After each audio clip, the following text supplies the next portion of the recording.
Alright, now this little guy here has got a lot of connective tissue and ligaments and pains and annoying things. So what you do first is go around the ankle and just cut and try to cut all those ligaments so that they don't give you a problem. Alright, so I got that out of the way.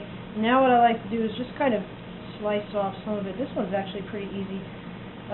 Most of them are. There's like a tiny bone on one side of this, the main bone here.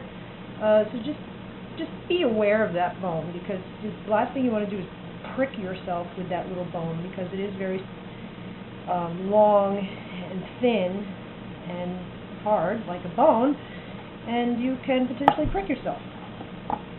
And that would hurt, and I'd just be afraid of getting like salmonella running through my veins, so be careful of that. You know what I like to do is actually I grab it like this here and just cut that shit right off. Now you see how, wow, that came off pretty easily. Now you see this, it's all red and bloody and gross. That's the marrow, and the marrow is good eats. Not just for cats. I mean, you know, I don't exactly chow down on bone marrow myself, but you know, it's part of a lot of different, you know, world cuisine. Just be mindful of this, okay? Because this can potentially be a little dangerous. I'm putting that in my pile. So that's how. Oh, and I'm you know, sort of feeling around, looking for like any cartilage, any hard pieces that might give my grinder some trouble, and I found some here. So there we go. Let's just get rid of this. All right.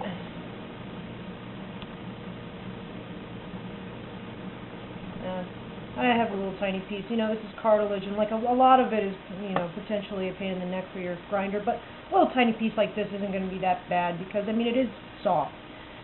But it is harder than the muscle meat. That's all. So, there you have it. There's how you bone a chicken quarter, and of course, this is the same, except with one less step. That first step of getting that getting this part out of the way. So I'm just going to finish with this, and then we're going to go on to the next step. Alright, so this is how we deal with the eggs. You're going to think this is probably crazy, but we are going to cook the whites but leave the yolks raw. And the reason for this is because, well, according to catinfo.org, there's something about the raw egg white that denatures something, molecules interacting and canceling each other out, something like that. I don't know. Check out the website. I mean, I can't stress that enough. I'm just putting a little tiny bit of olive oil. I don't know how some of these websites would feel about that. I mean, that's how I keep it from not sticking. So I'm going to separate the egg whites. I'm going to use very, very mild heat. And this is how I separate the eggs. Okay.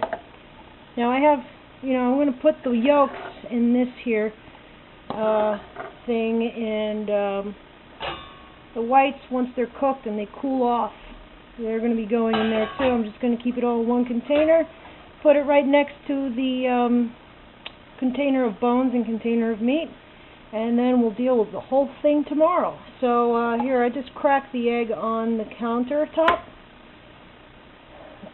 Get my my garbage can here ready. Okay, and just let the whites ooze in there.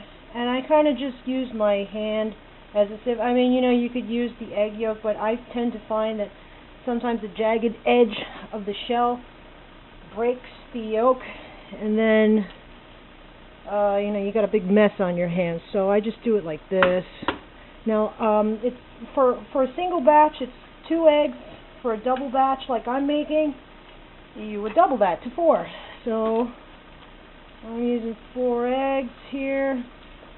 Have you noticed that all the ingredients I've been using so far are basically human food? And, you might think to yourself, hey, why the hell am I feeding my cat human food? Why is he so special? Well, think about the difference in cost between regular human food and that crappy cat food that you're getting them.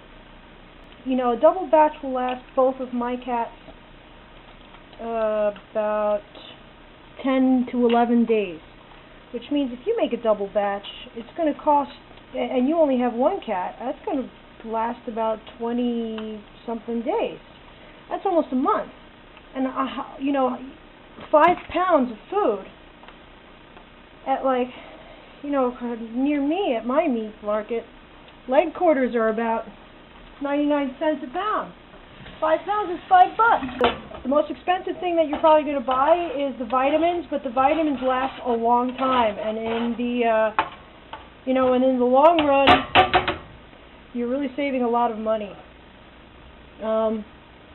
I think that the cheapest place to get vitamins is online at a place, and I'm not much for product placement, but I get mine from a place that rhymes with SheratonsBride.com. Okay, that's a good place to go. I just got a shipment in, and it was like there was a sale day, and I got buy one get two free.